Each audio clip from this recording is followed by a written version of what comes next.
正是反对年间第2期的议员林彦祖，虽然减少服务案件，嘛避免出席公共场所被感染，来全力治疗对抗癌症。不过，上午有员出席议会临时会，以保安委员会召集人的身份报告临时审查结果，埋怨化疗严重落头毛、规起剃光头、地上鸡头脏，加上喙暗抗点条，连二调拢认不出来。林彦祖强调，拄到就是乐观，全力对抗癌症，也感谢市民关心。针对癌症呢，当你发生的时候，真的不要怕，就是去面对。只要你去面对的话，你跟它共存，我想，在你整个治疗，你就比较不会那么辛苦。但是我现在的阶段就是化疗加双标靶。那很多人就会问我说，我到底是几期的，然后到底是什么状况？大家都以为我开刀了。其实我要跟大家讲一下，我还没有开刀，因为我是乳癌2期，是HER2阳性。那很多人可能不了解HER2阳性是什么。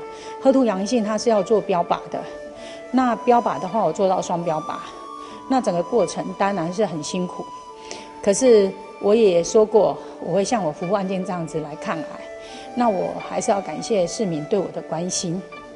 那整个疗程大概要1年半，所以我真的感谢大家对我的体谅，甚至于他们看到我都会跟我讲说：“啊，你不要出来。”可是我现在就是说，没有出去到公共场所，是怕被感染，因为我现在不能被感染到，所以怕发烧。发烧的话，对我整个治疗就是会停止的，所以跟大家抱歉，就是可能短期间你们要看到我本人是没办法的。化疗加双标靶疗程嘛，因为药物的副作用，互伊肥10几公斤，加上痛苦的化疗，互伊一想到就骹手无力，所以会中透过媒体强调伊过去就是拼选举、拼服务，疏忽了身体检查，所以提醒妇女定期预防筛检的重要性。乳环筛检真的很重要。其实，